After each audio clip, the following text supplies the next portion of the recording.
I'm going to steal Christmas! That will show those pesky Whos how much fun not having Christmas will be about. Oh, somebody's already beaten me to it. That's usually where the Christmas tree goes. There doesn't seem to be any decorations either, no presents, no food on the table, apart from that guy eating some salad. Christmas is next month, mate. It's still November. Eat my salad! It's green, like you. You're a mean one. You really are a heel. You're as cuddly as a cactus. You're as charming as an eel. Mr. Grinch, you're a bad banana. Mr. Grinch. Hello ladies and gentlemen, Nick here and welcome to my review of The Grinch. Just to let you know now, I will not be comparing this film to the Jim Carrey version, as I have not seen that version. I have seen the Nostalgia Critic review on it, and there is definitely some clear differences between this film and that one, but I cannot do a proper comparison between these two films. I have also not seen any of the other Dr. Seuss movies, which, concerning that reputation, may not be necessarily a bad thing, especially the Cat in the Hat and the Lorax. But this one, I can say, from what I've heard, this one could potentially be the better Dr. Seuss film. Possibly, I'll have to watch them before I decide that, but from what I've heard, this film could potentially be the better one of the bunch, excluding the original animated shorts. I meant of the theatrical versions. In this story, we see the Grinch and his dog Max despising Christmas for some reasons. Eventually it's later revealed that it's because the Grinch was always left alone at Christmas time, and he came to despise the holiday for being lonely. So when the mayor decides to make Christmas 3 times larger, and the Grinch accidentally turns on the lights during a failed attempt to stop the fun, the Grinch decides to steal Christmas with help from Max and a reindeer called Frank, who disappears for part of the movie so he can be off with his family, and then comes back later to help the Grinch when he decides to return everything. Yeah, I think Frank was a new character and was just there just to be a hero towards the end of the story to save the Grinch. And also for him to have some emotional moment where he decides to let Frank go off with his family.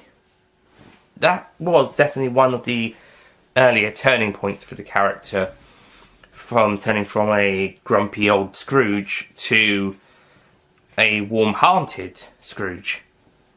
Because Scrooge pretty much did the same thing, where he hated Christmas, then after the events of A Christmas Carol he loved it.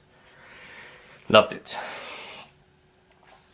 There's this additional story with the character Cindy Lou, who is trying to help her mum, and she's trying to talk to Santa about trying to help her out.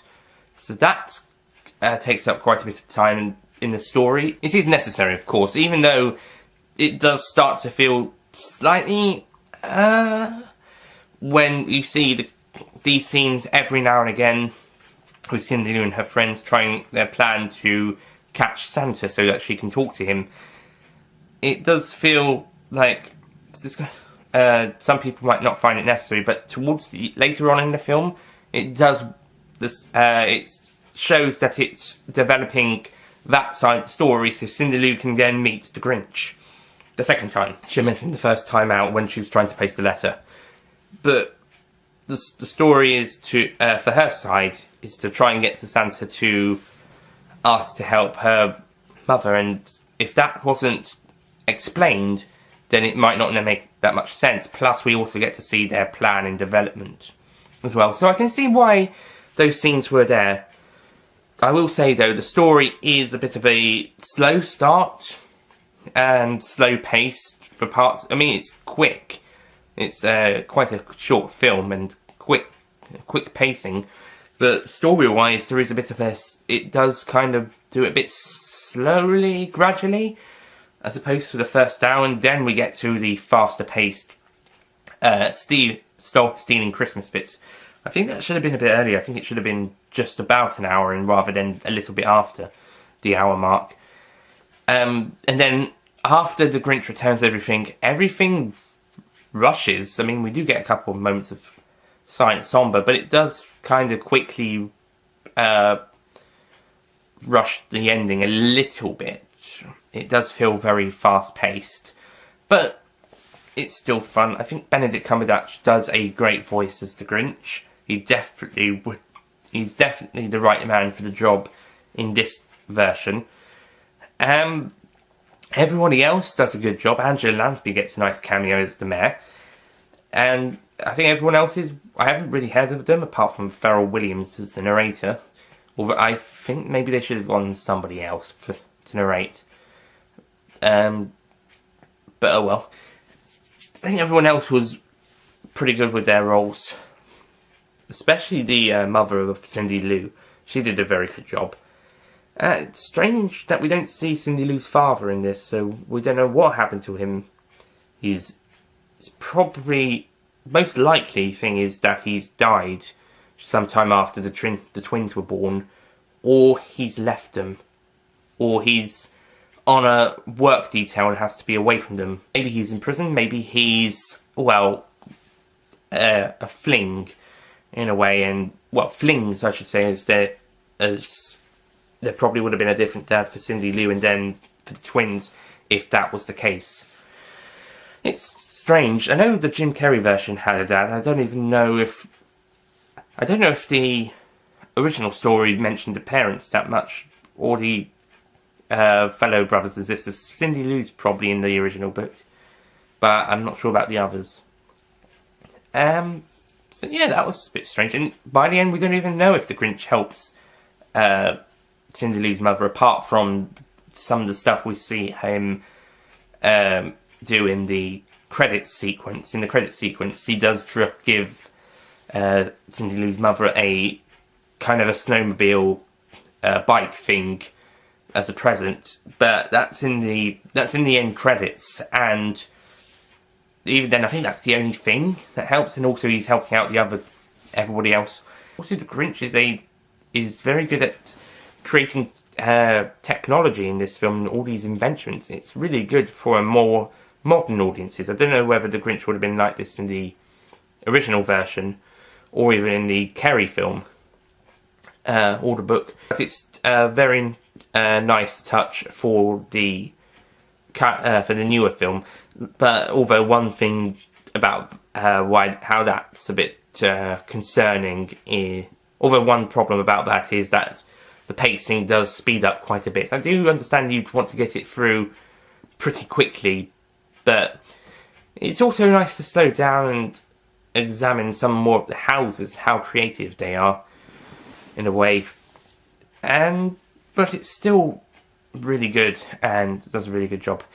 However, the song from the original, the shorter animated version based on the book, that which had a fantastic song that's become almost, yeah, which had a fantastic song, the very memorable "You're a Mean One, Mr. Grinch."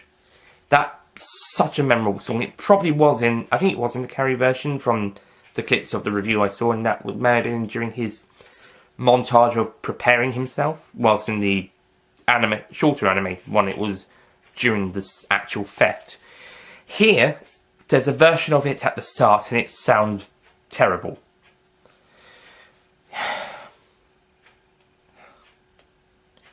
What's even worse is that they don't play any version in the end credits. It would have been great if they played the original version towards the end of the end credits, like they did with the in Spider-Man. At the end of the end credits, they played the original TV theme from the animated 60s Spider-Man show. And then in the next film, they had a new version of the song, sung by Michael Bluebay, at the end of Spider-Man 2. So, yeah, those were great. Here, there's sadly no original or Here, there's no reuse of the original song, or even a better version of the song than we got in the opening. Oh well, we've still got the original classic to listen to, I suppose. On the whole, The Grinch is fun, family, especially younger children, entertainment. I know there were some pretty dirty jokes in the original ones, so this time round it's a bit more child-friendly, it's a bit more safer. There isn't really as much adult humour, it's pretty tame for the most parts. And, yeah, young children will like it. As for everybody else, it's good. I think more people will like this than some of the other Dr. Seuss movies. Whether you prefer this one to the Jim Carrey version or not is up to you. I know my friend Ollie, aka Mr. TARDIS Review, not TARDIS Reviews, TARDIS 11, so that's Ollie Pajak. He prefers the Jim Carrey version to this. But I know lots of people weren't so keen on that version as well, so maybe they'll prefer this one to that. I know lots of people I think everyone who's seen this film and The Cat in the Hat are probably going to prefer this. I haven't seen that, but probably will prefer this. On the whole, and that's the live-action Cat in the Hat, if this film does well, they might do a Cat in the Hat animated film to make up for the mistakes of the live-action one, in a way that some people might think this is a make-up for the mistakes of the live-action Grinch film. Depends on your taste, really. It's also how it's done as well. Anyway, so overall, I'm going to give The Grinch, the 2018 version. I think the Jim Carrey one was How the Grinch Stole Christmas. But anyway, I'm going to give the 2018 The Grinch a 8 out of 10. You're a flawed one, friend, you don't have none. I wouldn't touch you with a 39 and a half football. It's fun, enjoyable, entertaining. Benedict Cumberbatch does a great job as The Grinch. And it's all done well. Also, the visuals look stunning, and the camera movements, especially at the start, that looks brilliant. This definitely has some brilliant animated visuals. And yeah, if there's one thing this film did pretty superb, it was that. The visuals and animation. It looks beautiful. I also want to quickly talk about the short Minions movie that preceded The Grinch. It was okay. It was basically the Minions, two Minions and a prisoner from the prison, as we saw where they ended up in the last Despicable Me film. A prisoner uses two Minions to escape, and they go on the run for a little bit, but eventually the prisoner doesn't help one of the Minions before he gets hit by a train. Don't worry, he doesn't actually get hit by the train. So the chain breaks and he runs off. The other Minion goes to save the other one, and they duck underneath the train, and the other prisoner is still being chased by the police, whilst they kind of manage to escape for a bit, before accidentally landing back in the prison. Presumably the other prisoner also got arrested and taken back.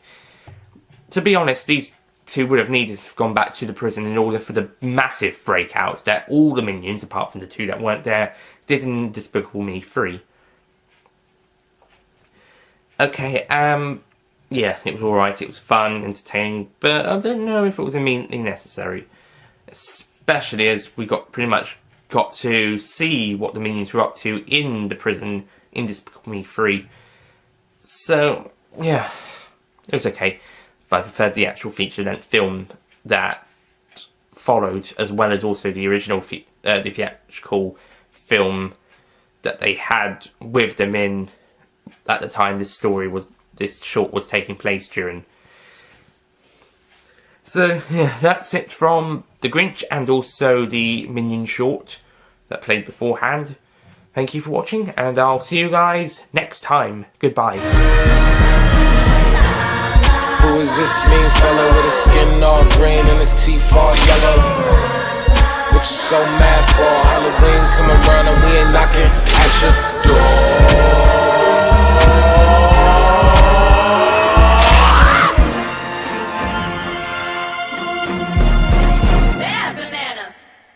don't forget to click below to subscribe to the official Nicholas Payne YouTube channel.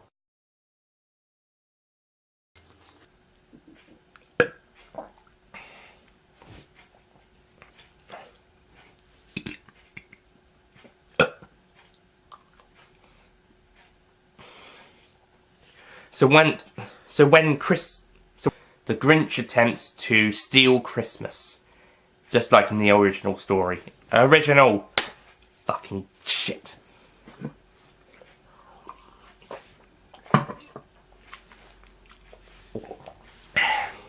It does become necessary, of course, because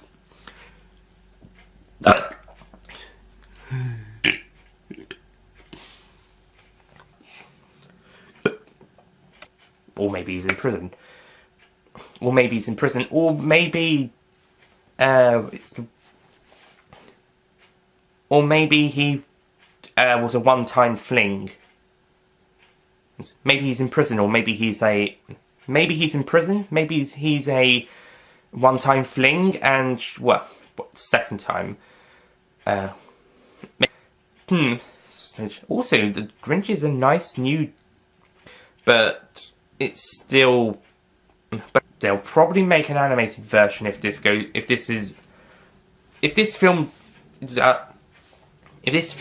is.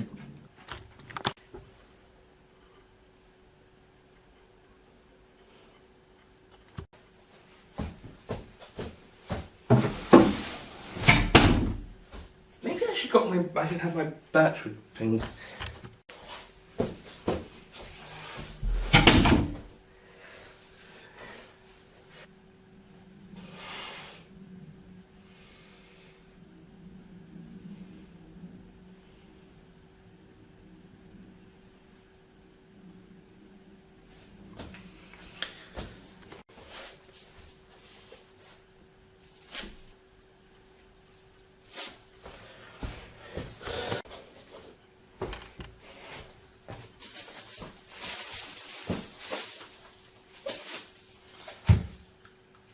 Christmas is next month, mate. It's still December.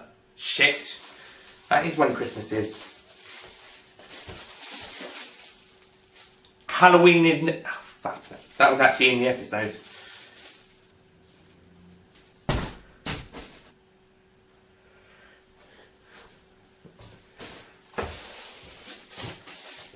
Eat my salad, it's green like you.